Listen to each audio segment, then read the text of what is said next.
This is a community-supported legal education channel. Find out how you can support our mission at the links in the description below.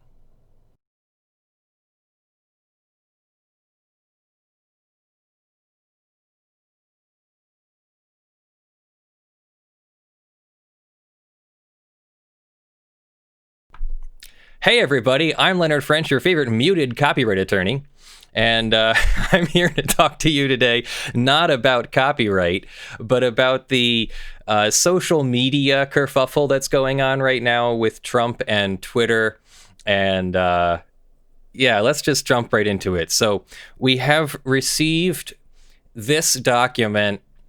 I do not know if this document is real, so please take this with a grain of salt. This might not be the real document that is about to come out later today. Now, I don't know if it's really going to come out or if it's really going to look like this, but, you know, I've said that a bunch of times to myself in the past 4 years. I can't believe this is happening. This is something right out of a Ray Bradbury book or a George Orwell book. And then something goes and happens like this. So I wanted to do this to go through exactly what's being said, and I'll tell you whether or not it has any actual teeth. So for a little context, a couple things before we look at the actual executive order. First, it's an executive order. Let's back up and give ourselves some context. Where are we? We have a federal government in the United States. It is a federal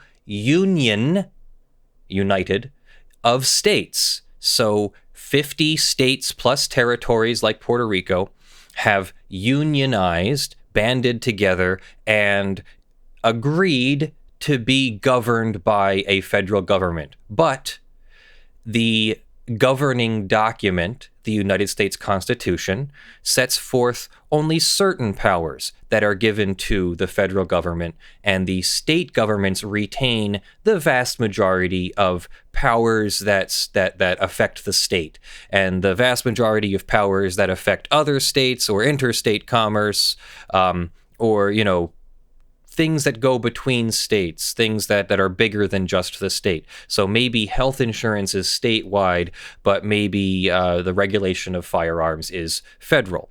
So in this case, copyright, well, not in this case, but in my case, copyright, my practice area is federal. So I don't really worry about states too much. But if I wanted to practice employment law, I would have to go and learn the law of each individual state that I was licensed to practice in. And if I was not licensed to practice in that state, then I couldn't practice employment law for people in that state. But copyright's a little bit different, as it's a federal law. So the states listen to the federal government only on certain limited, enumerated matters within the Constitution. An executive order is from the executive branch. Our government is split up into 3 branches of government. The judicial, which is my favorite branch, the judges that interpret the Constitution and laws that are written by Congress or the legislature. The legislature, which is also Congress, same thing, is the other second branch of government, and the legislature makes the laws, but otherwise has almost no power to enforce the laws. So the judiciary interprets the laws, the legislature makes the laws, and the president or the executive branch, the administration, you might hear it called, executes the laws, enforces the laws. And it's supposed to be a faithful execution, but we're not going to get into oaths of office or anything today. But so there's separated powers, and there are separated checks and balances, we call it, where the judiciary can interpret actions by the legislature and the president and the executive, adjudicate those disputes, interpret the law, and tell the other branches how the law should be interpreted. But the judiciary should only do that and not go so far as to make new law or something like that. However, it does happen. We have things like the the Fifth Amendment, which has a due process clause, and the due process clause says that you have the right to a certain legal procedure. It has to be meaningful. You have to have notice, etc. And judges have, over the years, read into that, saying that there's more to due process than just the procedure. There's also the substance of it, the rights you have to go along with the procedure. So the right to what does a right to a meaningful trial mean? And there's actual rights and things in there. So anyway, an executive order then is a federal executive order, is a directive issued by the president which manages operations of the federal government. The legal or constitutional basis for executive orders has multiple sources. Article 2 of the U.S. Constitution, my hair is falling into my mouth.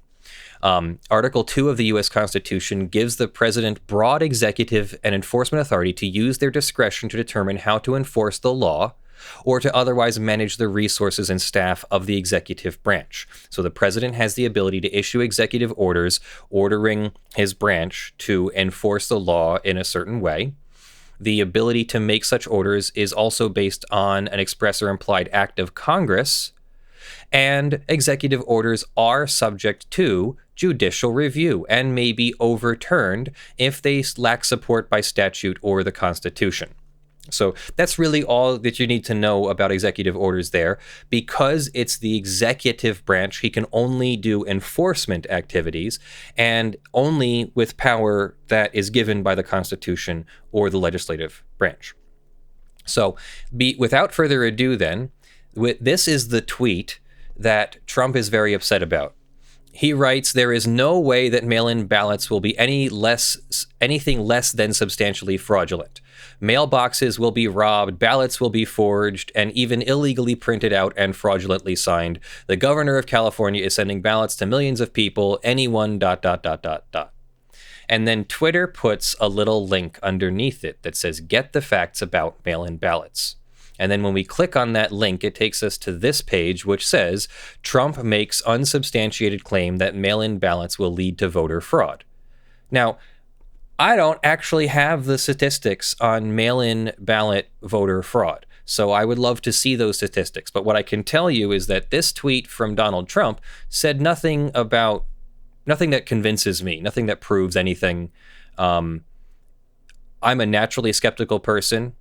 I do vote Democrat, but even if Obama had said mail-in ballots are fraudulent, I would have said, let's fact check that, because I don't believe that there really is this level of voter fraud that some people are pushing. But, then we have Twitter, which puts a little fact check bubble and says, hey, that's wrong. We added a label to 2 of Donald Trump's tweets about California's vote-by-mail plans as part of our efforts to enforce civic integrity policy. We believe these tweets could confuse voters about what they need to do to receive a ballot and participate in the election process. In other words, discouraging people to vote, not to vote by mail, or spreading unsubstantiated rumors about vote by mail discourages confidence in the process. We also wanted to provide additional context and conversation with regard to vote fraud and mail-in ballots. There we go.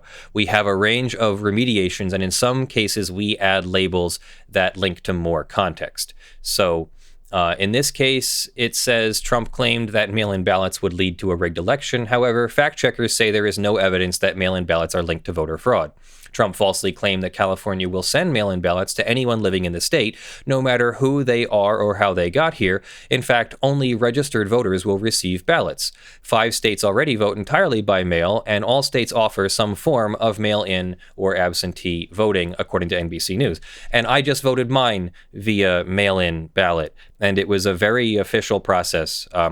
Basically, what I had to do was I had to apply online to my county elections office or my voter registration office. I can't remember which one it was for me.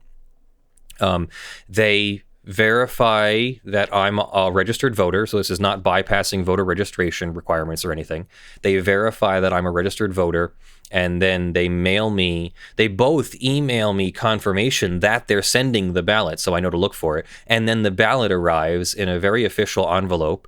It's in my mailbox. My mailbox is locked. No, it's not a lock that the lockpicking lawyer would be proud of or anything. It's just a regular old wafer tumbler lock. Probably only like 3 wafers or 4 wafers could probably be picked in like one rake. But my ballot was there. Like, if it wasn't there, I would have written back to the county elections office and been like, hey, I didn't get my mail-in ballot. They would have conducted a basic investigation. And if they had received my vote, they probably would have done something about it, right? I haven't had that situation happen, so I don't actually know. Instead, I received my ballot. I left it on my desk for a few weeks because it wasn't due right away, thanks to the coronavirus. And then I filled it out the other day, and it's very official. You have to fill it out, like Scantron type fill out. Then you fold it up, put it in a special envelope. That special envelope goes into another envelope, which has your name on it. So I guess like the ballot comes out of an unmarked envelope that just says ballot on it, and then you put the unmarked ballot envelope in the mailing envelope with your name on it. And you have to sign the back. There's a statement, like a public statement, like on the back of the envelope, like everybody can see, who is signing this ballot. So I signed the ballot on the back of the mail-in envelope and then mail it in. And then I got confirmation via email from the county elections office or voter registration office that my ballot was received. So I don't see where there's potential for fraud in there. If I requested a ballot, got notification that I was approved, got notification that it was shipping, didn't find it in my mailbox because someone had stolen it, filled it out, signed my name, and sent it back. And by the way, that would be one vote. Like, how everybody's always complaining about how their vote doesn't count? Well, that'd be one vote. So how many of these has to happen to sway an election? Like, even a close election could be a couple thousand votes. So you're going to need at least a couple thousand people in a very specific area, the right state or the right precinct or something, to have their voter registrations or voter ballots, have their mail-in ballots stolen. Those several thousand people will then not report that gets stolen. The county elections office will then not know that anybody's ballot was stolen. And all of these people have to have a signature that matches the signature that's on file with the voter registration or county elections office. So they receive thousands of ballots with different signatures. They don't somehow investigate that. Somehow these thousands of people who are having their ballots stolen don't report it to the county election office. Like, so I'm just going to expect to vote and then just not vote and be like, oh, hey, I didn't get my ballot. I guess I just don't vote. No, that's not what I expect would happen. And it wouldn't be just one person, right? Because we don't really think that one vote's going to sway an election. It would have to be thousands. More likely, it would have to be tens of thousands. And somehow none of that gets caught. I just don't see that happening. But I'm now on my soapbox, and I'm going to step down from my soapbox, and we're going to look at the executive order that has resulted from all of this misinformation. So this is a deliberative, pre-decisional, privileged draft of an executive order. In case it was not clear, this is a draft of the executive order, and we don't even know if it's the real executive order. This could be someone's misinformation getting to us. So let's be clear. We are going over what we think is a draft of the executive order, and it might not be the final order. Even if it's a draft, it might not be the final order. Like, it's a draft. But even if it's real, it might not be the final order. If it is not real, oh well, we're going to have a good discussion of the law because there's some interesting things said in here, and you'll understand better how the law works when we get through this. So this is an executive order, quote unquote, preventing online censorship. I'll highlight this out as we go. By the authority vested in me as president, by the Constitution and the laws of the United States of America, including the Federal Property and Administrative Services Act of 1949 as amended. And no, I'm sorry, I have no idea what the Federal Property and Administrative Services Act of 1949 is, but that'd be something for someone to look up. Maybe it becomes relevant at some point. So what you want to be listening for as we go through here is exactly what is being ordered as opposed to what is just being said. So you can say anything. The president has free speech rights too. He can say anything he wants.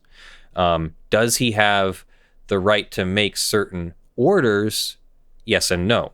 We read that there are limitations. The judiciary gets to review. He can only order the federal government to do things that affect staff and pay and employment and things like that, and to issue guidance or orders to executive agencies.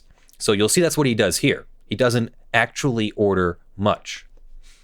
Free speech is the bedrock of American democracy. Our founding fathers protected this sacred right with the First Amendment to the Constitution, underscoring that the freedom to express and debate ideas is the foundation for all of our rights as a free people. Quick note, free speech is the First Amendment, by the way. That should tell you a little bit about our founding fathers' values. It's the amendment. It's the First Amendment. It didn't make it into the Constitution. Free speech is not in the U.S. Constitution. It had to be, the Constitution had to be signed and ratified first. Then free speech was put in. So just a little point of fun history there for you.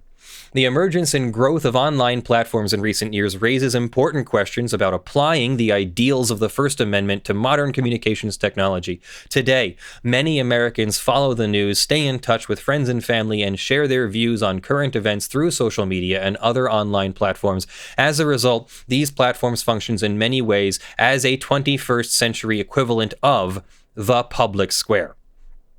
And that's interesting. We hear this a lot, that social media platforms are a public square or public forum, but yet we went over Marsh v. Alabama.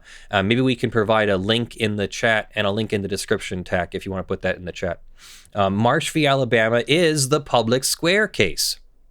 It was a case where I think it was Jehovah's Witness, or was it it might have been a Jehovah's Witness. I think it might. Yes.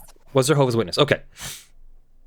So a Jehovah's Witness went about preaching and handing out flyers in a town in Alabama. I forget what town, Tack, if you can shout it out when you know.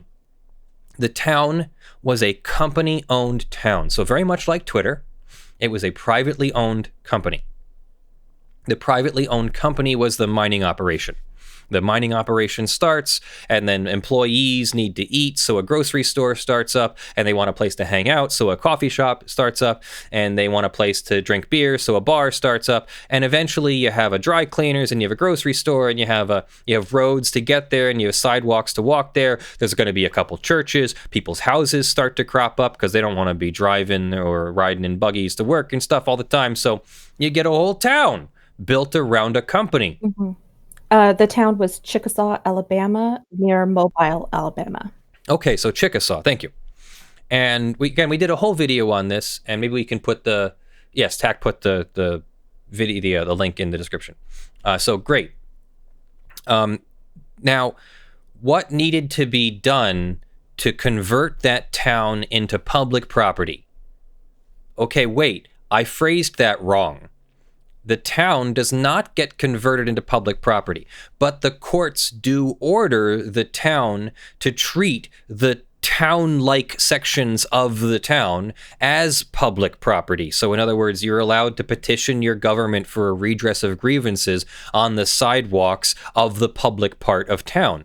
Do people get to go into the private part of the company? Do they get to tell the company what to do beyond that they have to open the public part of the town to the general public as opposed to just company policy dictated laws and rules, like Jehovah's Witnesses can't preach and hand out flyers? That's the difference. So we need to be aware of the distinction. When is Twitter providing the equivalent of roads and utilities like electricity and water and sewage? When are they providing the public forum, the square for people to gather and protest their government, as opposed to when is Twitter a private company that, like remember the cake maker case? We had a case where everybody said, well, at least on one side of the debate, everybody said that a private company shouldn't have to be told what to do because of somebody else's beliefs or somebody else's desires. So in that case, a gay couple could not get a cake made by a cake maker who didn't want to make a cake for a gay couple. So if Twitter doesn't want to host Trump's tweets, if they don't want to host all of Trump's tweets, if they want to add a fact-checking banner or link underneath Trump's tweets, aren't they a private company? Or have they become a company that is providing quintessential government functions? Does the government provide Twitter-like functionality, like roads and sewerage and protesting and all that? No, it doesn't. The government does not traditionally provide online free speech platforms. So there's really no connection to Marsh v. Alabama and Twitter. As a president, I have made clear my commitment to free and open debate on the internet. Such debate is just as important online as it is in our universities, our businesses, our newspapers, and our homes. It is essential to sustaining our democracy. And I would just like to fact check this line. Remember, this is the president that blocked people he didn't like on Twitter, even though he was making official presidential proclamations from his Twitter account, and the courts had to step in and say, you can't do that. There is the public square versus private forum distinction. The president, who is a public figure, obviously, he's the public figure. He's made that quite clear. He's been given this power by the Constitution, right? So he's the public figure. He's making presidential proclamations through his personal Twitter account, Real Donald Trump. That converted his account into a public square, into a public forum. See? So he created a public square with his presidential proclamations from a private forum. You see how that happens? So Marsh v. Alabama, the Chickasaw town made themselves into a public square because they hosted all these traditionally governmental public functions. First of all, they had rules and regulations. So a government, a town council. They had roads and sidewalks. You get what I'm saying? I'm not going to repeat it again and again and again. But so the standard presidential governmental function of making proclamations, instead of making them through press releases from the government, he made it through Twitter. So he turned his own Twitter account into a public forum. So does he really have a clear commitment to open debate when he blocks people who disagree with him? In a country that has long cherished the freedom of expression, we cannot allow a limited number of online platforms to handpick the speech that Americans may access and convey online. This practice is fundamentally un-American and anti-democratic. When large, powerful social media companies censor opinions with which they disagree, they exercise a dangerous power. Yes, and this is what antitrust or monopoly laws are for. So if a company is acting in such a way that it has a monopoly, has complete control over an entire market, then the government can step in and break up that company. However, none of these social media platforms have ever been adjudicated to be in violation of antitrust law, as in Facebook is not a monopoly, Twitter is not a monopoly. In fact, the fact that Facebook and Twitter and Instagram and others are alternatives to one another probably supports the argument that they are not monopolies. So what President Trump here is saying in this paragraph is that large, powerful social media companies have the power to do what they want, and other users of those large, powerful social media companies are just individual users. Is that power dangerous? Sure, that's an opinion. It could be very dangerous. I disagree with the way Facebook handles things. Sure. Online platforms, however, are engaging in selective censorship that is hurting our national discourse. Okay, matter of opinion. Tens of thousands of Americans have reported, among other troubling behaviors, that online platforms flag content as inappropriate even though it does not violate any stated terms of service. This is one of our biggest complaints with YouTube. Like when we get demonetized, even though we're following the guidelines, I'm 100% on board with this. I definitely disagree with the behavior of these online platforms. May make unannounced and unexplained changes to policies that have the effect of disfavoring certain viewpoints, and they delete content and entire accounts with no warning, no rationale, and no recourse. Now, here's a conflict, though. You've got that cake maker case. Was the cake maker allowed to censor or prevent themselves from being ordered or commanded or, from being required to make a cake for somebody they disagree with? I don't know. I think we had a Supreme Court ruling on that. Why would the cake maker be allowed to not make the cake, but then Twitter would be required to host content it doesn't want to host?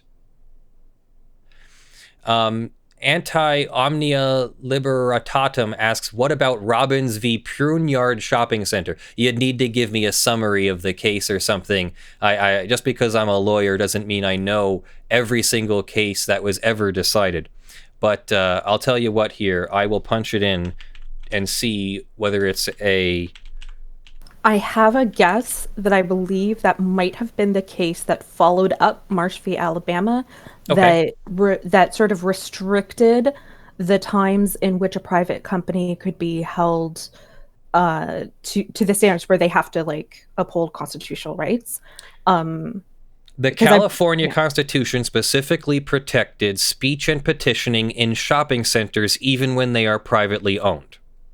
So there is a specific clause in the California Constitution that says speech and petitioning in shopping centers, even when privately owned, is protected speech, and therefore Pruneyard could not prevent the students from soliciting on their property. The Supreme Court, which was unanimous, the Supreme Court argued that it was within California's power to guarantee this expansive free speech right.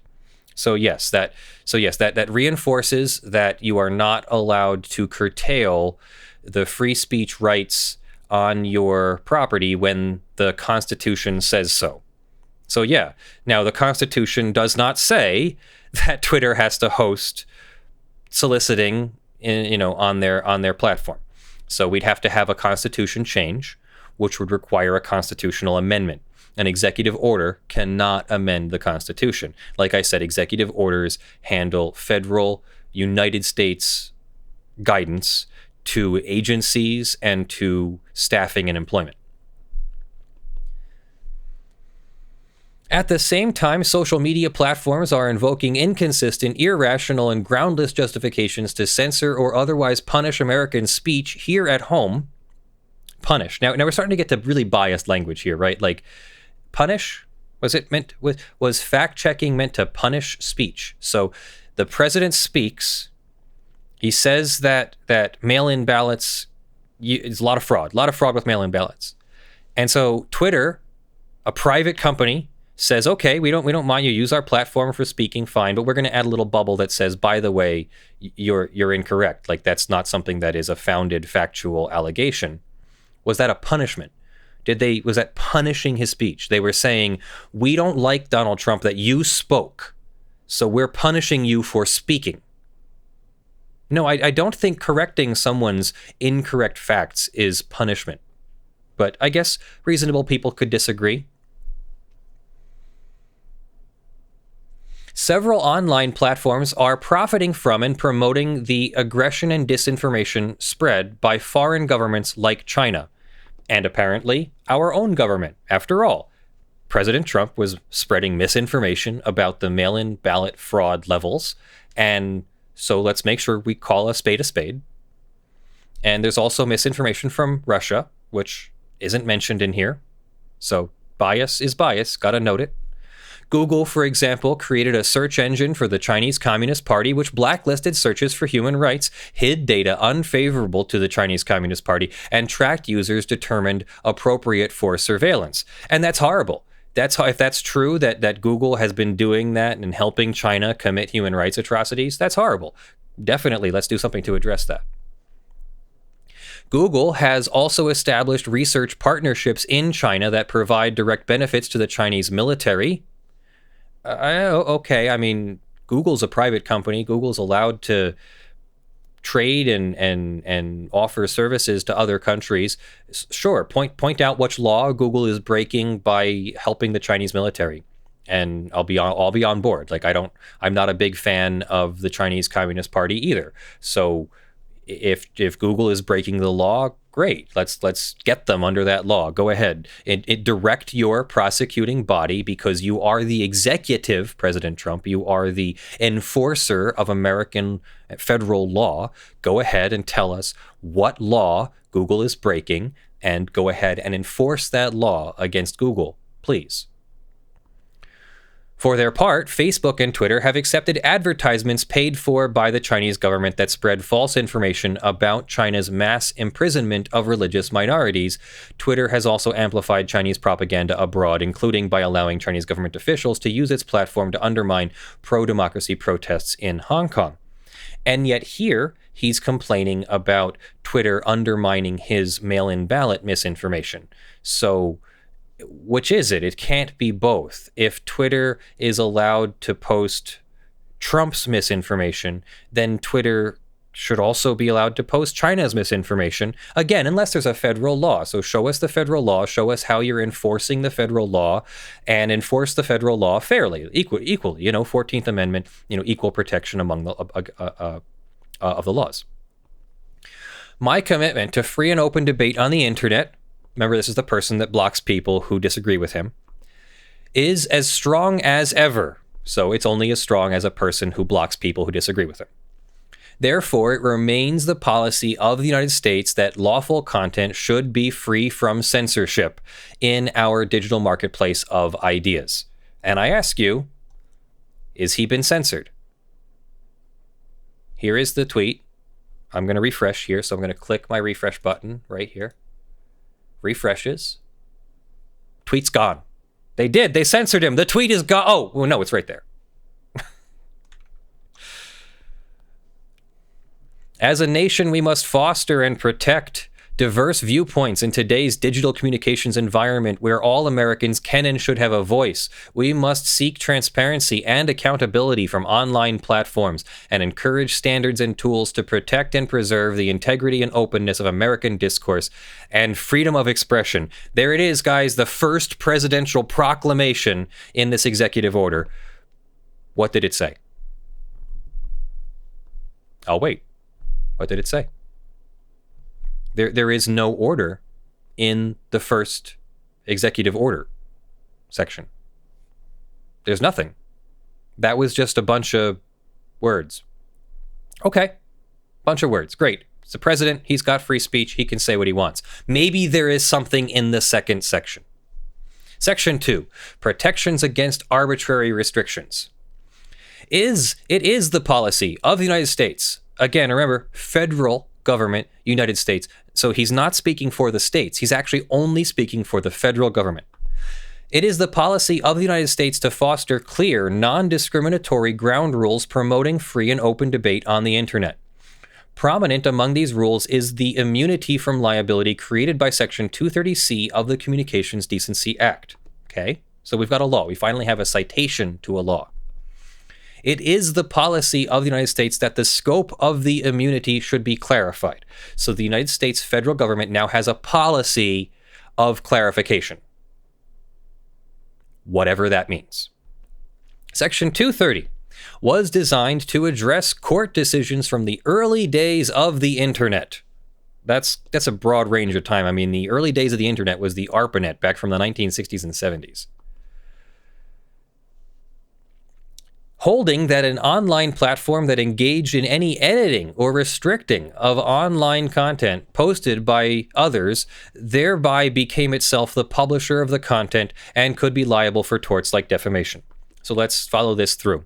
Before the Communications Decency Act, if Facebook hosted a tweet that was defamatory, Did I just say that? I just said those words in the same. If Facebook hosted a tweet that was defamatory, I'm doubling down now. Facebook could be held liable for the defamatory tweet. Okay? So the Communications Decency Act made it clear that the protections of immunity from liability extend to the content host, as long as the content host is not the publisher or the speaker in that sense of the user-generated content. So the user, or the creator of the content that is then posted to a third-party website like Twitter or Facebook, they are the speaker or the publisher, and the platform, Twitter or Facebook, is just the host, and they have immunity from liability. This is the source of tremendous confusion between the publisher and platform distinction, which there isn't. Like, that's not the way the law is written. That's just thanks to misinformation like this. We now have a fight over whether Twitter is a publisher or a platform. That's not a distinction that is written into the law. In fact, publishers can also get Section 230 coverage. So if you comment on a news article, the people who are writing the news article are the publishers. But if you comment on it, they aren't responsible for your comment on their article. So they still get Section 230 immunity, even though they are publishing something. Yeah. So it's a lot of perspective. It's a lot of figuring out who's the speaker, who is the host, and where does the immunity apply. And the immunity only really applies to one specific situation. It's when the host hosts this objectionable content, which is usually like adult content. And so if there is objectionable content, defamatory or adult content, and they remove it, they are immune from liability for removing it, basically. Is that an understanding that that's the only thing that CDA 230 says, right? Yeah, it gives, because one of the problems with moderation is in the past, if you were aware of the content on your site, then you were liable for it, which discourages moderation, because as soon as you become aware of the content, you could be liable. Willful blindness became a problem. Now, before Section 230 and the CDA, you already had immunity from liability for content you were unaware you were hosting. User-generated content that you were unaware you were hosting, you already had liability. And so what Section 230 did was said, if you become aware of content, such as like through moderation or whatnot, you're still not liable for it. So it created a safety net saying, it's okay if you're aware of content on your site, you don't get extra liability for that. And that was to help people remove objectionable content.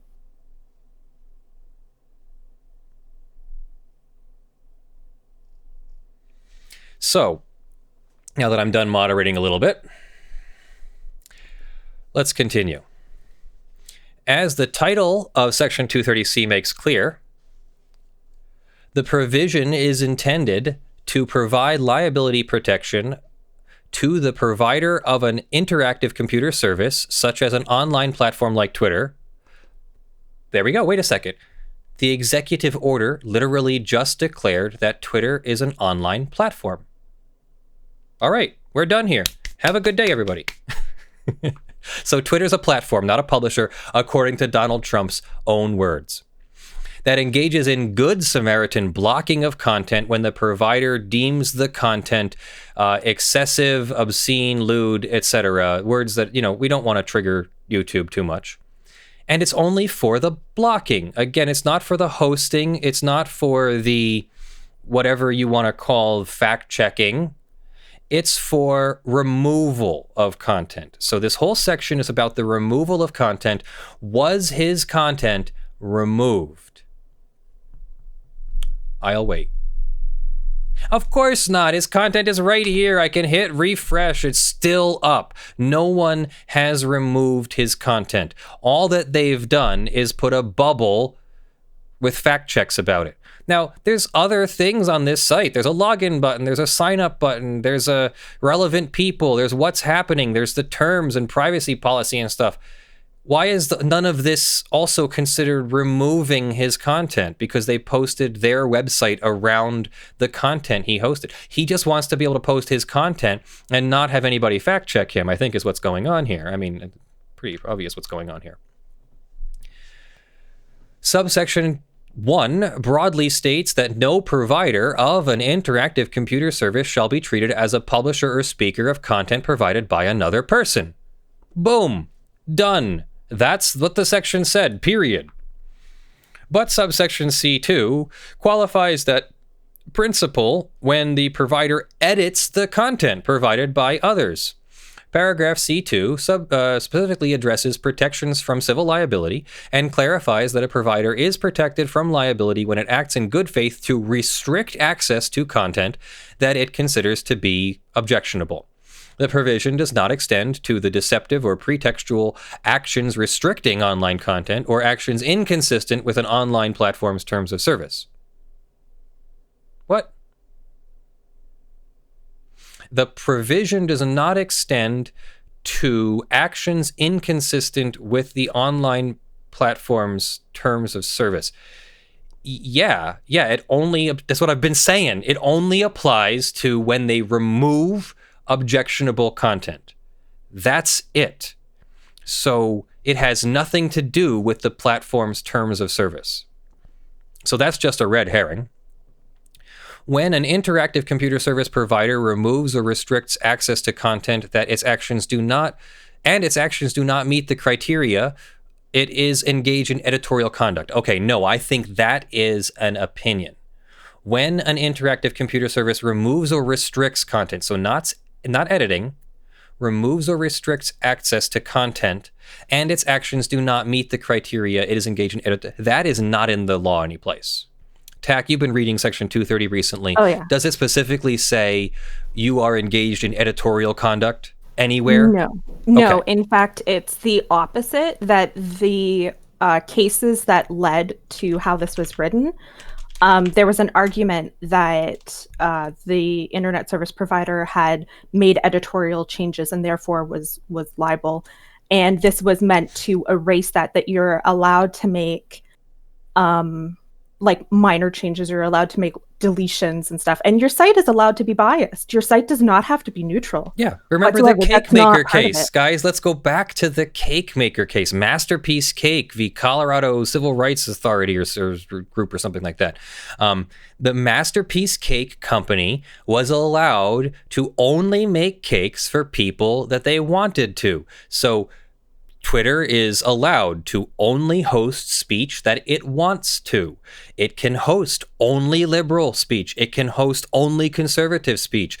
You can't order Prager University to host liberal speech. You can't order Twitter to host conservative speech. Now, I'm going on record saying that I don't see Twitter as censoring conservatives any more than they do liberals.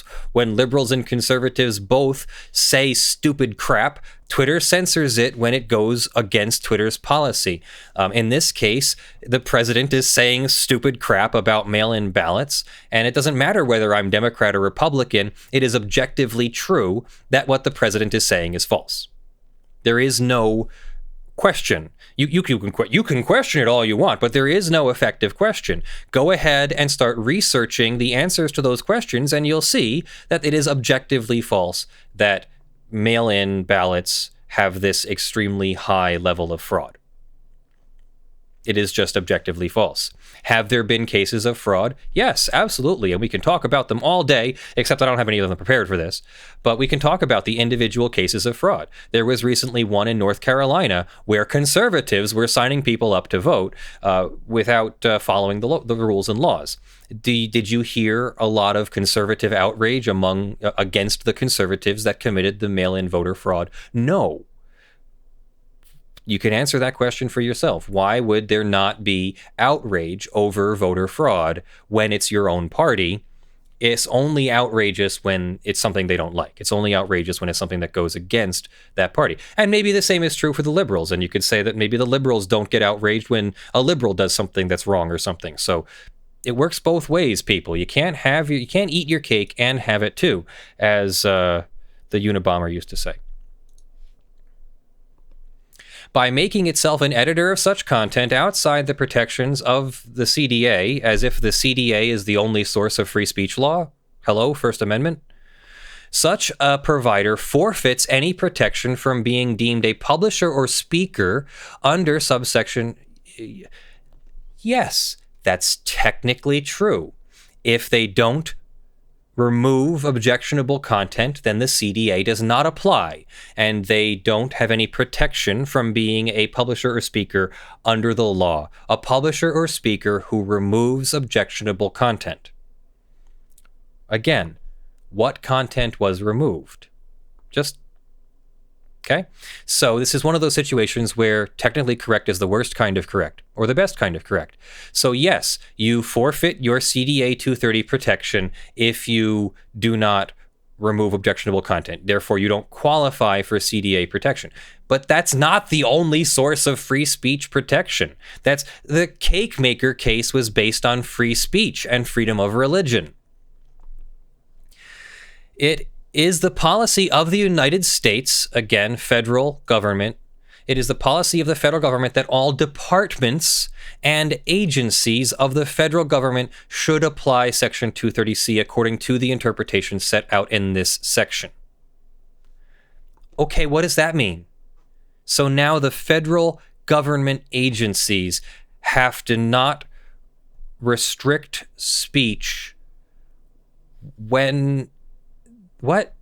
They have to forfeit their protection from being a publisher or speaker when they don't remove content that they object to. What? This makes absolutely no sense. So now he's saying the federal government, whenever they host a social media platform, they have to act within Trump's interpretation of the CDA, which says that a publisher or speaker forfeits their CDA protection when they act outside of the CDA. But that's just restating what's already true. So yes, a federal government agency hosting social media, go ahead and show me which one is doing that, which agency is hosting social media, forfeits any protection. Right here, forfeits any protection from being deemed a publisher or speaker under Section 230C1. And that this should apply to the federal government. So Section 2 does not apply to Twitter. By the way, Trump's executive order is toothless and does not apply to the very thing he is overreacting to. But then Section 2 has a B. Let's see what that is. Section 2B. To further advance this policy described in subsection A, which was very vaguely described, and I really don't know what it says, within 30 days, the Secretary of Commerce, through the National Telecommunications and Information Administration, okay, so there's an administrative agency, there is an executive agency that's charged with enforcing a very specific set of laws, the Telecommunications and Information Administration, shall file a petition for rulemaking. Okay, so creating a new rule, which is kind of like creating a new law. It's a new regulation. It's not a law, it's a regulation. So creating a new regulation and a rulemaking is to start the process of creating a new regulation with the FCC, the Federal Communications Commission, requesting that the FCC expeditiously propose regulations to clarify the following. 1. The conditions under which an action restricting access to or availability of material is not taken in good faith within the meaning of subparagraph C2A of Section 230 of the CDA, particularly the conditions under which such actions will be considered to be deceptive, pretextual, or inconsistent with a provider's terms of service, or 2, the result of inadequate notice, the product of unreasoned explanation, or having been undertaken having been undertaking, so there's a typo in here, or having been undertaken without meaningful opportunity to be heard. And 2, any other proposed regulations that the NTIA concludes may be appropriate to advance the policy in subsection A of this section 2. So what does that say? Again, we're still only in the CDA, so it's only the protection that Twitter is receiving is only immunity from liability for removing objectionable content, not for censoring objectionable content in some other way, not for adding a fact check bubble, but for removing the content that they deem objectionable. So Trump wants the FCC to clarify the conditions under which an action restricting access to or availability of, so only removal or restriction, is not taken in good faith. So what happens if it's not taken in good faith? What if it turns out that Twitter is removing Trump's tweets and it's not in good faith? Okay. Then what?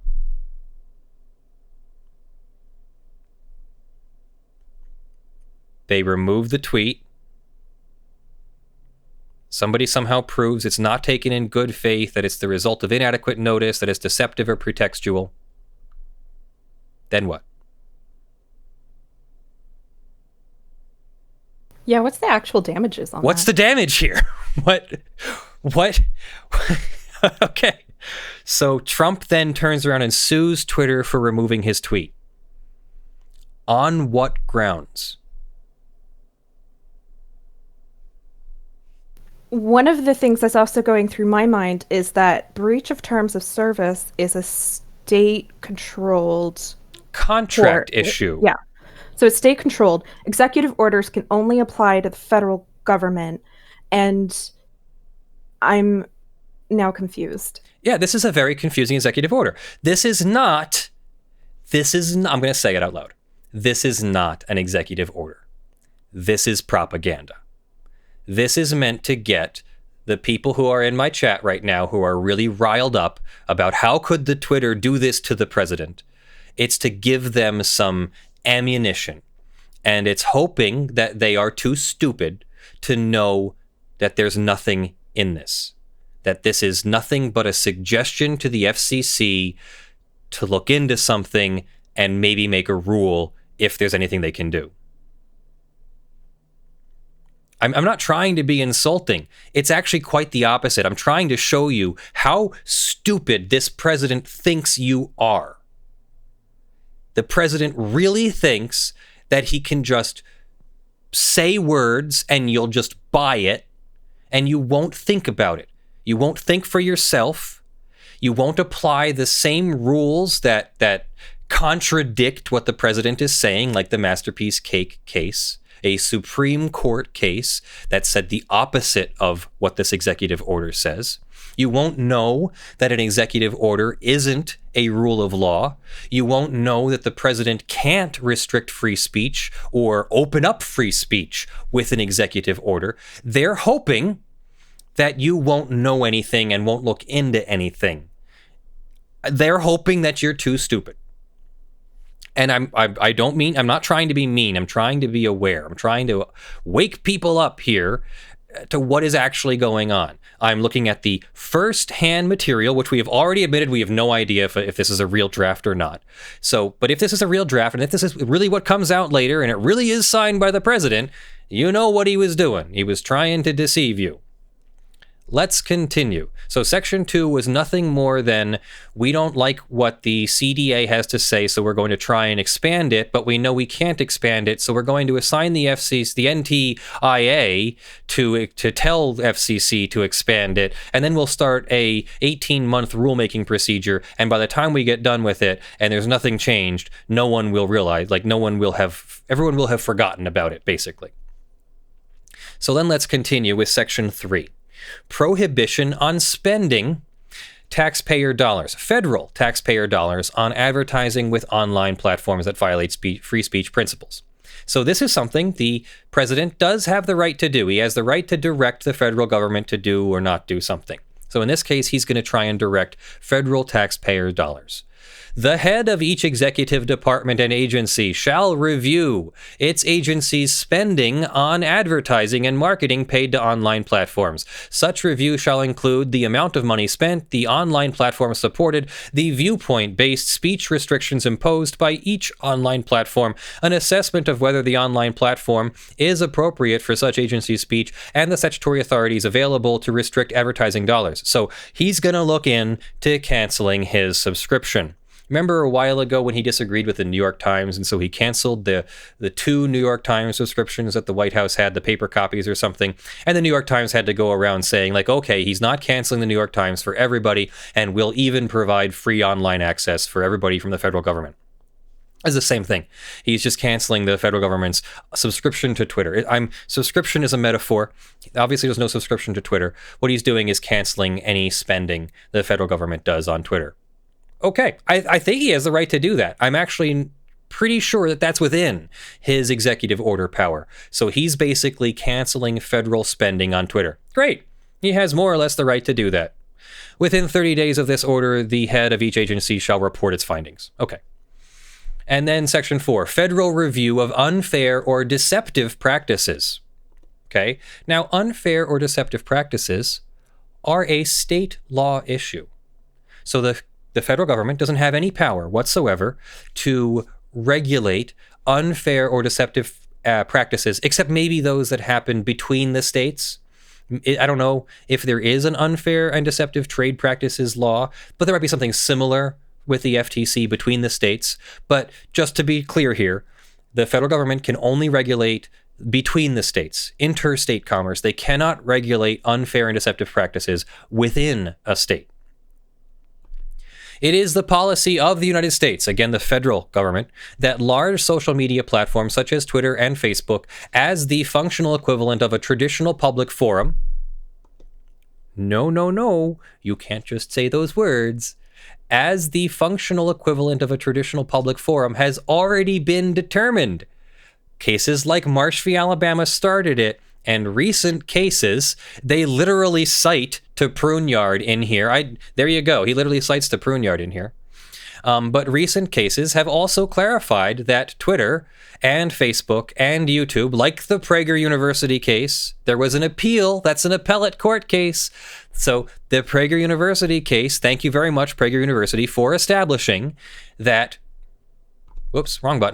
for establishing that platforms like Twitter and YouTube are not traditional public forums or fora. That literally, Prager University went to court to establish the opposite, and instead they established that Twitter and Facebook and YouTube are not traditional public forums. But Trump doubles down and says that these social media platforms should not infringe on protected speech. That's not how that works. Let's put on the brakes here. We need a perspective. We need a direction. We need to understand what free speech law protects. What does the First Amendment say? In fact, I'm going to type it in here, and we're going to look it up again, and we're going to look at the exact language of the First Amendment from the Constitute Project. Constitute Project. Let me find the First Amendment here. Amendment 1. Congress shall make no law respecting the establishment of religion or prohibiting the free exercise thereof, or abridging the freedom of speech, or of the press, or of the right of the people to peaceably assemble or petition the government for redress of grievances. Let's look at this carefully. This is very important language. Who is going to get to make the law or not make the law? Congress. Congress shall make no law. So does that say Twitter shall make no law or Twitter shall have no policy? No, it says Congress shall make no law respecting the establishment of religion. Okay, we don't care about that right now. Prohibiting the freedom of speech. So Congress shall make no law prohibiting the free exercise of religion or abridging the freedom of speech or the press. So Congress shall make no law abridging the freedom of speech or the press. Okay, so is Twitter Congress? Think about it for a second. No. Has Twitter made a law abridging the freedom of speech? No. They've made a policy, and they've definitely abridged freedom of speech. Don't get me wrong. Twitter has abridged the freedom of speech. But are they Congress? And have they made a law? No. No, they are not Congress. They have not made a law. They have to do both. And that law has to abridge the freedom of speech. If they are Congress, if they make a law, and if they abridge the freedom of speech, they are in violation of the First Amendment. They have done no such thing. They have to do all three. They have done no such thing, so they have not abridged the freedom of speech. Instead, who abridges the freedom of speech in this scenario? I'll go back to Trump's case where he was blocking people on Twitter, and I think he still is to this day. So he starts using his account, his private account, to do presidential business, to make presidential proclamations that he makes nowhere else. Some of these proclamations are made nowhere else. So a court has to then intervene and adjudicate that he is using his private account to do public governmental business. Therefore, that is the public forum. That is the town square. He created a town square out of his own account by hosting traditional governmental functions, such as the announcement of governmental business. Just like Marsh v. Alabama, where the company hosted traditional town functions, like businesses that are open to the public, and sidewalks, and roads, and parking, and utilities, and laws. Not just company rules on you can take your break now, or you can eat your lunch from this time to this time, but laws about who can speak, who can assemble, who can peaceably protest their government. Those laws were applied against the public. And that was what made Marsh v. Alabama into a public forum case.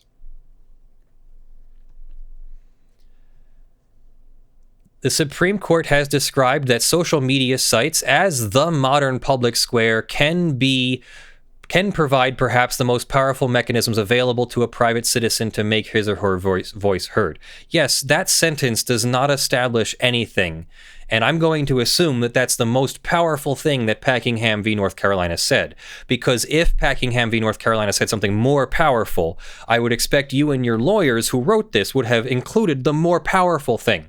So we can assume the most powerful thing that Packingham v. North Carolina said was that modern social media sites, quote unquote, can provide the most powerful mechanisms available to a private citizen to make his or her voice heard.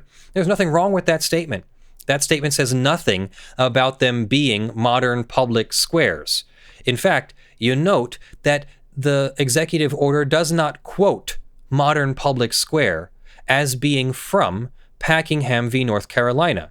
They just say that the court concluded that. But I betcha modern public square isn't in the text of Packingham v. North Carolina. Let's take a look. So here is supremecourt.gov. Here is the Supreme Court of the United States, Packingham v. North Carolina. And I'm just going to search for modern.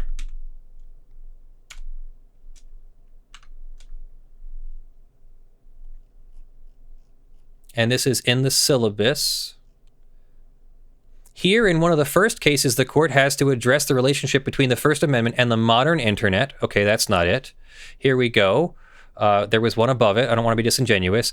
With one broad stroke, North Carolina bars access to what for many are the principal sources of knowing current events, checking ads for employment, speaking and listening in the modern public square. Okay, so there it is. Modern public square. Let's see what else. So that was in the syllabus. That's modern air, modern internet, and here's the section where they say modern public square. I'm going to go past it and come back. So they use the term once, and let's see what the context was.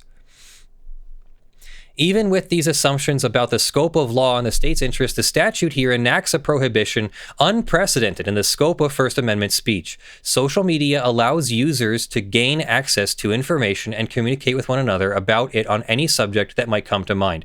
By prohibiting certain kinds of offenders from using these websites, North Carolina, with one broad stroke, bars access to what many are the principal sources for knowing current events, checking ads for employment, speaking, and listening in the modern public square. So that was very disingenuous of President Trump through his executive order to compare one social media with being a public square in a case where North Carolina prohibited all use of social media by offenders.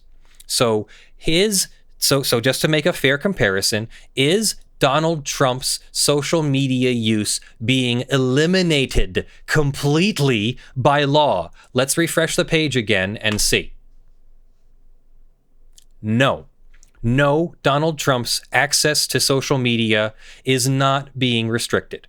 Now, there's a difference between this Packingham case and Twitter censoring somebody. Packingham was North Carolina censoring Packingham's access to the internet, to social media. It was not Twitter's censoring access to Twitter. Packingham v. North Carolina betrays and belies the president's position. Oh, right. Belies is not the right word. We learned that from a recent case. It betrays the president's position. Packingham says the government can't restrict your access to the internet. So again, that's why it's important to read these things and not just assume that what this person says is true. This person has a conflict of interest, a major one. They don't want to get criticized on Twitter. So they are trying to get you to agree that they have been victimized. This is Karen asking to see Twitter's manager.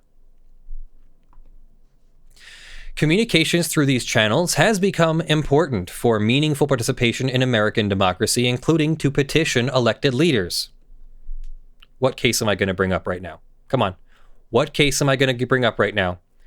If it is so important to American democracy to petition your elected leaders on social media, why does Trump block people in violation of a court order and in violation of the law?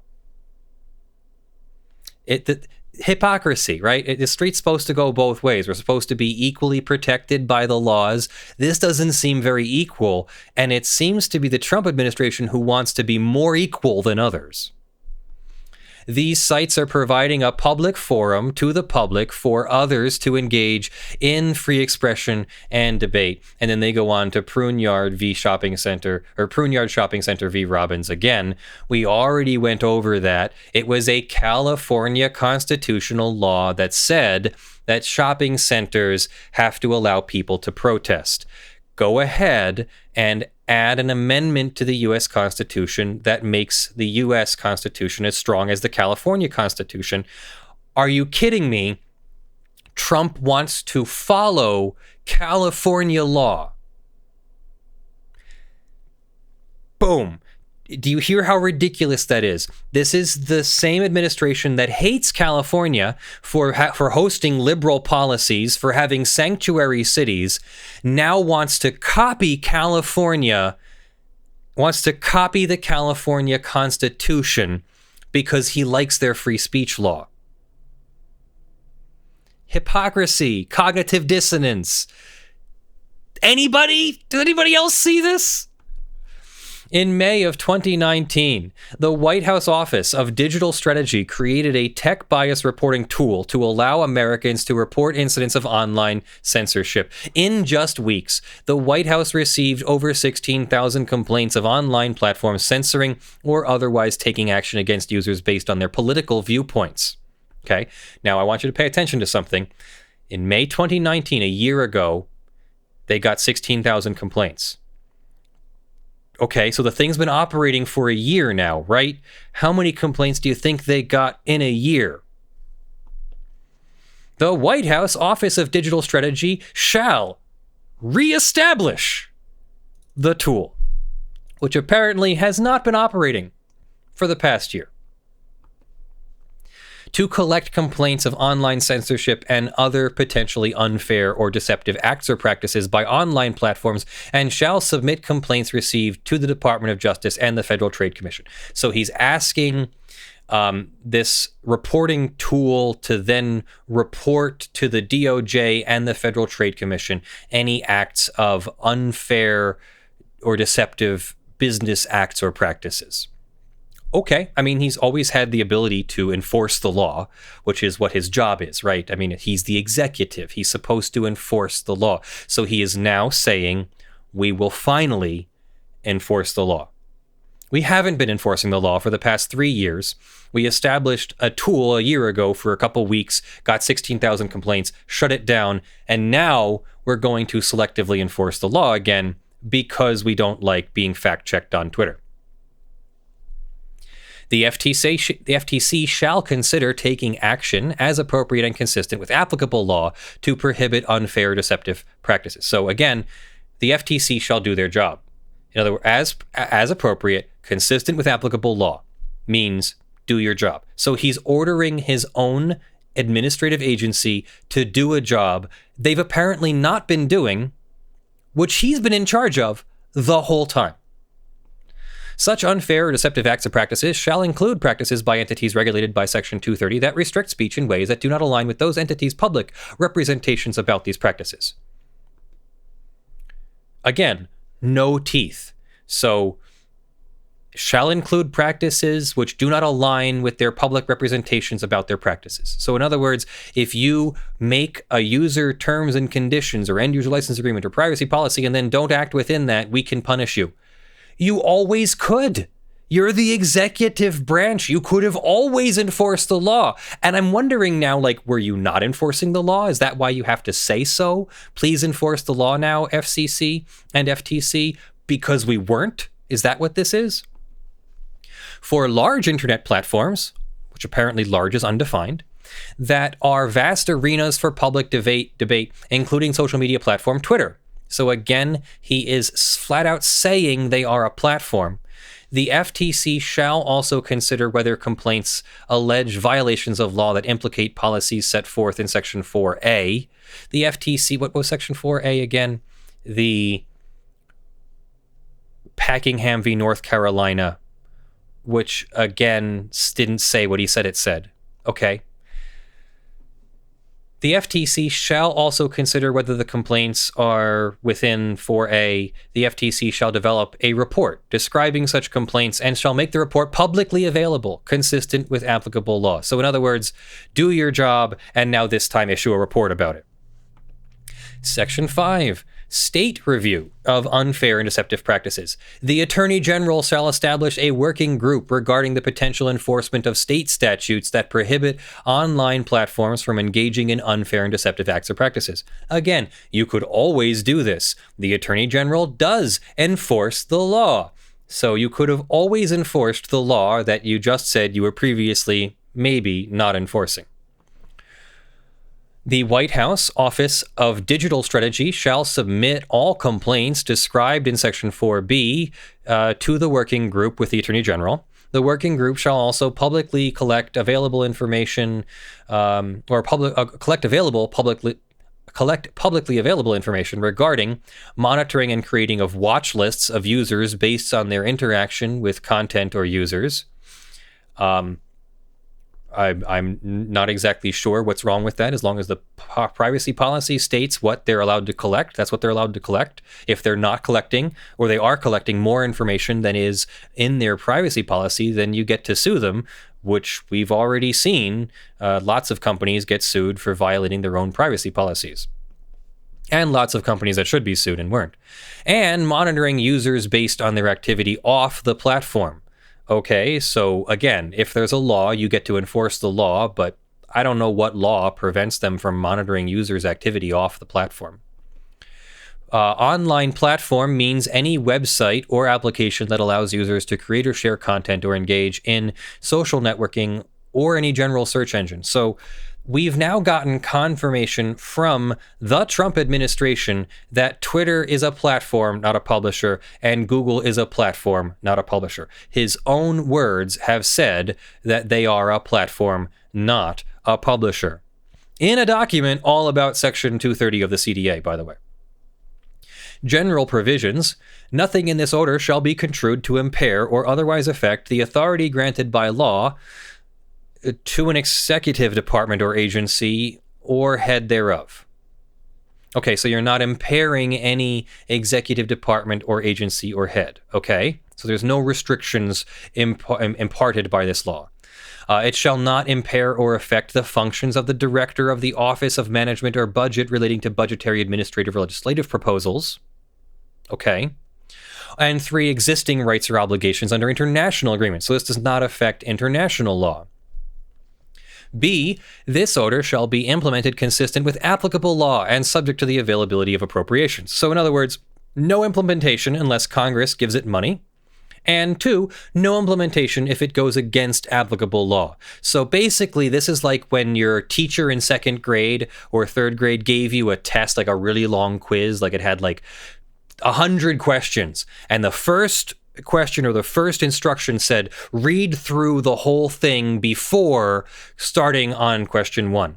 And so then everybody started on question 1, and everybody's gotten through questions 1, 20, 50, 99. It's taking an hour. Meanwhile, there's a couple kids who have like gotten up and left, and they're outside playing, and everybody else is going like, what the heck?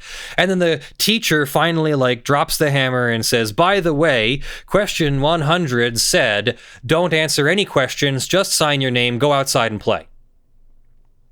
This is like that. So section B here, or subsection B here, this order shall be meaningless if inconsistent with applicable law and if it's restricted by appropriations. So let's just read it in reverse. So read it straight. It says this order shall be implemented consistent with applicable law, but then when you reverse it, when you negative it, this order shall not be implemented inconsistent with applicable law. So in other words, if this order means nothing, it means nothing, is what that says. And then this order is not intended to create any right or benefit enforceable at law against the United States. What is that? This doesn't waive sovereign immunity. That's what this means. So that means that if you catch the federal government violating this executive order, you don't get to sue them because this subsection has not created any right or benefit to sue the United States to get past sovereign immunity. So that's what that means. And that's the executive order. That's the entire thing. And I think that needs to be fact checked. So I guess that's what I'm doing today is now I'm the fact check bubble because it's so full of shit. We have a really, really good question from Zach C. Okay. So we mentioned at the beginning that we're not 100% sure that this is going to be the final thing that is released by the government. And in fact, we can't fully verify where it came from. So Zach C wants to know if this document is a fake, does the creator own the copyright? Well, and yes. Could we get in trouble? The creator would own a copyright, except the creator is the federal government. It is the president in his official capacity. And so no federal government documents or works are protected. In fact, I want to do a video about the heritage agency or department. There is a government agency that keeps track of all of the badges and ribbons and awards that are made by the military, and they claim copyright to all of that. And I want to look into the law and decide on a live stream or something whether or not they actually own copyright to all that. One of the things. Go ahead. Oh, the question is if this was a fake, so if this was not created by the government. Oh, yeah. If this was not created by the government and this is a fake created by some internet user, yeah, they own a copyright. And the only thing saving us here on Lawful Masses from showing it is a fair use. We're doing it for an educational purpose. We're definitely transforming it. We're doing our own fact check. We're definitely transforming it. If it was meant to be a fake and to fool people, then yeah, that's what it's done, as opposed to meant to be an entertaining published item that people pay for, yeah, there's no worries about this being a fair use if it's somebody's copyright. But I'll compare this later on to whatever comes out for real from Trump, and you can compare it too, and we'll see whether or not Trump actually released this, which says a lot more about Trump than it says about anything else. Let me thank some of the viewers who have contributed. There's been a bunch of you. Q Squared, thank you for the $2. What the literal F? J Rodman, $2. As a minor distraction, this hairstyle is fabulous. Yes, I like my wig. Q Squared, $5. Voter fraud is a paper tiger. The audit trail for voting by mail is excellent. It would be far more secure way to have voting done IMHO. Yes, I agree. It would probably be more secure than in-person voting, but I don't have the statistics to back it up. Ammonite, thank you for the Canadian $8. Cletus, 5258, thank you to the $5. Found your channel during the Vic case. Been subbed since. Love your content. It's amazing that you found us during the Vic case because we did not cover the Vic case. But you know who did? Yeah. Blackleaf. Blackleaf covered it. Yes, definitely. Blackleaf is not worried about those things. Let's see here. Alex Haberman, thank you for the $2.23. Just binged all your videos last week. Thanks. Thank you. Omni, what about the Robbins v. Prune? Yeah, we got that one. Thank you for the $10. We went over Prune Yard a little bit. Shielus Darklay, hello all. I'm listening while working from home. Thank you for the $5. And I hope that the shelter-in-place restrictions are lifted soon. I'm going crazy. Even I've been getting out and exercising and things outside now because I'm just going absolutely crazy. Q Squared, thank you for another $5. If the tweet is a public forum, doesn't the First Amendment cover fact-checking posts as much as any response? Yeah, the CDA restrictions on the public forum are for removing it, so they didn't remove it, they just added a fact-check bubble. So is that editorializing? I don't think so. I think acting a fact-check bubble is not editorializing, nor does editorializing change anything about Section CDA 230. Let's see here. Quentin Quarantino, awesome name.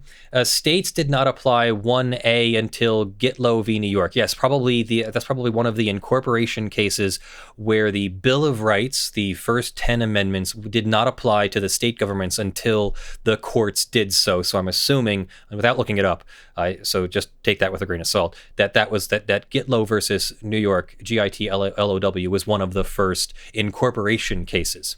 So the 14th Amendment saddled the states with the Bill of Rights. Basically, the 14th Amendment applied the first 10 amendments to the states. Q Squared, another $2, thank you. To be or not to be, it's toothless without question. Aha, to be or not to be, that's the question. To be or not to be, it's toothless without question. Excellent play on Shakespeare there.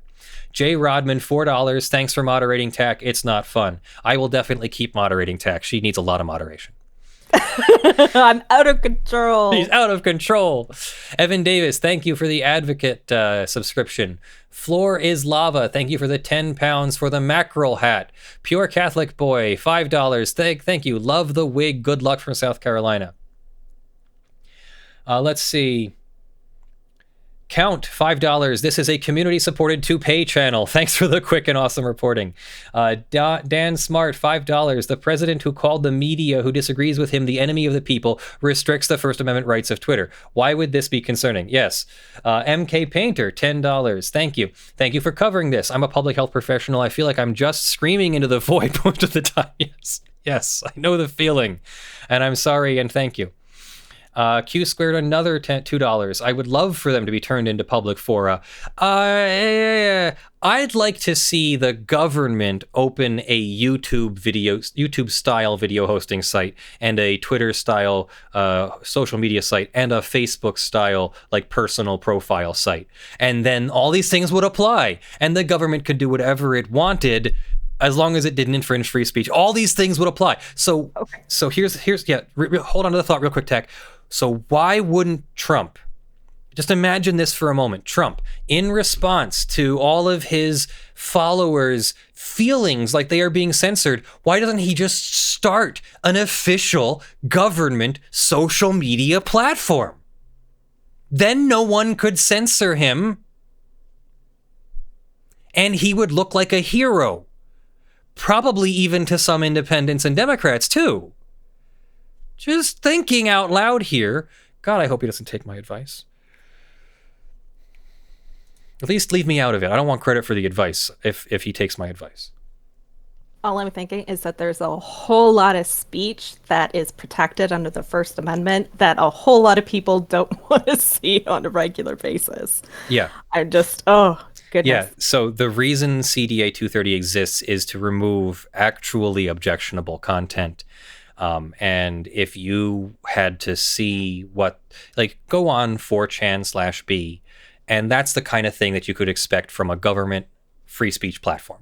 One of the reasons the government doesn't host such a platform is the government has to start deciding what is obscene, what is objectionable, what should be hosted or not be hosted, and then courts are going to have to decide what is free speech or not. And very, very quickly, we're going to learn that free speech is wide open. It's fire hose, wide open. Worse than Twitter, worse than 4chan/B, worse than the deepest, darkest parts of the internet. All that stuff would have to be hosted by the federal government, which is why they don't do that. Let's continue with thanking people. Peter Yurda, $20. Thank you. It's so important that people pay attention to this. This is about basic constitutional law. Listen to what Leonard is saying. This isn't an us versus you. This is just real law. Yeah, as much as I can. I mean, I know it's the person who's being accused of bias saying they're not biased, but I'm trying my best here to present factual information, an interpretation of law that is based on law, and not to present, I think Democrats are dumb or I think Republicans are dumb. Yes, some of each are dumb, definitely. I believe in the horseshoe theory, where like the more extreme you get, the closer the Republicans and liberals get to, or Republicans and Democrats, liberals and conservatives, the closer they get together. So it's really the people who have a particular position, and you take a moderate position that should be able to discuss things and should be able to come to conclusions. Bipartisan laws should be able to be made, etc. But I guess that's wishful thinking these days. Let's see. Zach C, $2. If this is fake, does the creator own the copyright? Yes, the creator owns the copyright, definitely. Willie Czar, $5. I love this so much, so important and needed. Floor is lava, thank you, got that one. Evan Davis, thank you for the new advocate member. Antonio Romero, 100, is that Mexican pesos? Thank you very much. What's the actual solution? YouTube, Twitter, Facebook applying their rules seemingly arbitrary like that. How much larger do these services need to grow before it becomes a real constitutional rights problem? It will become a constitutional rights problem when they become an actual monopoly, and that's going to be an antitrust law problem, not a speech issue. Maybe speech is the vehicle with which you'll get there. How is it not a problem now? Because they're not actually controlling your speech that much. You can go email your followers. You can find another social media platform. You can create your own social media platform. You can go speak on your literal physical public square, like go down to the corner and start speaking. You have lots of speech options. What is happening with Twitter and YouTube and all that is that's a company. That's you or I starting a company. That's Eric Schmidt and the other guy who started Google, that I forget his name, I'm sorry. That's them starting a company. And this is the Masterpiece Cake case. I have the right to sell my product to who I want to sell to. I have the right to make my art for who I want to make it for. And you don't have the right to tell me what I'm supposed to do. This is... I never understood when the same person says that they want free speech rights against Twitter, but they also want to restrict people asking them to make a cake for a gay couple. They don't want to make a gay couple's cake. The two things are exclusive, are mutually exclusive. You cannot have both of them. So if a private entity is allowed to restrict speech, how else could they be violating the law? Well, maybe they're restricting speech in a way that they didn't agree with you to do so. Maybe they're violating their terms of service or terms of use and their privacy policy. So go read Twitter's terms of use. Go read YouTube's user agreement. Go read a video game's end user license agreement and see, are they violating the agreement that you made with them? And in the US, the right to contract is sacrosanct, is sacred, is inviolable. You have the right to contract away most of your constitutional rights. You can contract away your right to free speech. So if you go and use Twitter, and by using Twitter, you agree when signing up for an account or not, that you agree to a certain user policy or agreement, that policy governs and is enforceable against you. If they restrict your free speech, but you've agreed to it, who's the wrong party? It's you who is violating the agreement by claiming that it's being violated incorrectly. Notice Druid, $2, thank you. No more social media that want to play publisher. Again, I think we went over it. There is no publisher platform distinction. The platform... Twitter is literally being declared. Twitter and Google have been declared a platform by this executive order. So, sorry, social media are allowed to play publisher. What is the publisher platform distinction really? It's the line where any host of content stops being just the host and becomes the speaker. We saw this in the LiveJournal case. LiveJournal lost its copyright safe harbor when it began picking and choosing articles to go into a trending topics post. Like YouTube has trending, and YouTube picks and chooses what goes into trending. Even though it says trending, it's not actually trending. It's curated content. So curated content doesn't necessarily get the same protections from the free speech removal in CDA 250 or 230, excuse me. So let's follow it through. Let's say that somebody posts objectionable speech on Twitter and Twitter does not remove it. Are they then the publisher, the more than the platform, more than the host? Are they the speaker? Okay, maybe they're the speaker, so what? CDA 230 is about when they remove it. So are they the speaker when they remove the content? Well, no, that's what CDA 230 protects. So let's get rid of CDA 230. Let's pretend this all works and we just get rid of CDA 230. When they remove objectionable content, are they the speaker? And is there damage? I would have to say no, there's no damage here. And they haven't removed the content. The content is still up on the internet. So I don't think there's a publisher platform distinction that applies here. Sosi Kukelu to £2, thank you very much. Where do I get a wig that awesome? Best channel. The wig is from Amazon.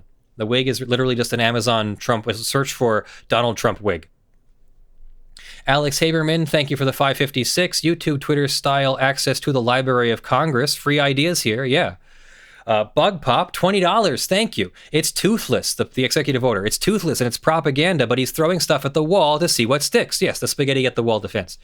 There are sure to be contingencies depending upon what sticks. He may be making a case for a government platform. Great idea. Have a government platform. You'll see the problems with it.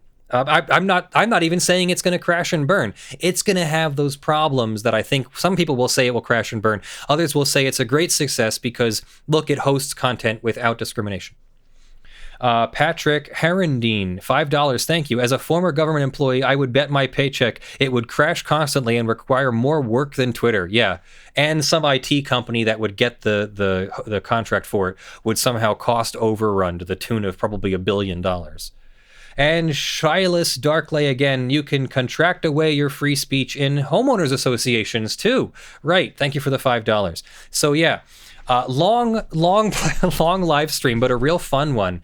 There was a lot to take this away. Someone says, what is 47 USC section 230 then? I'm pretty sure that's just going to be the CDA 230. Let's take a look. 47 USC 230.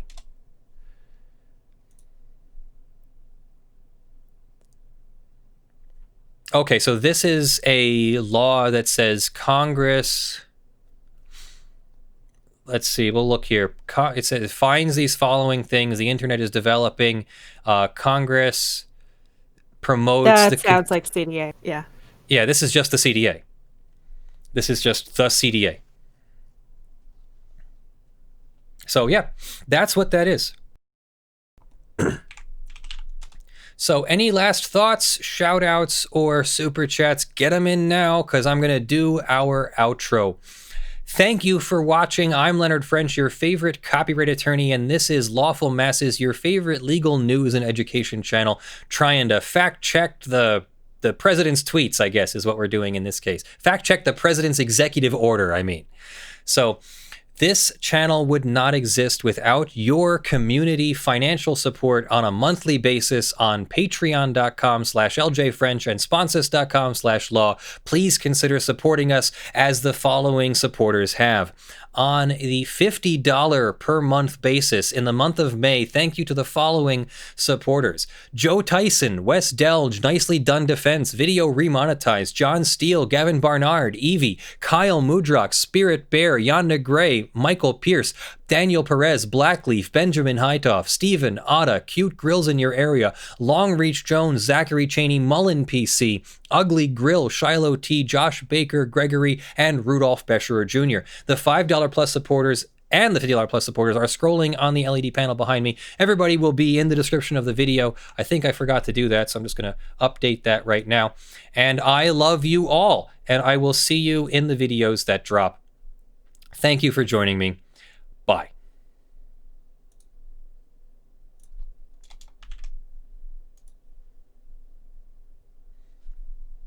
All right, out now. See ya later. Bye.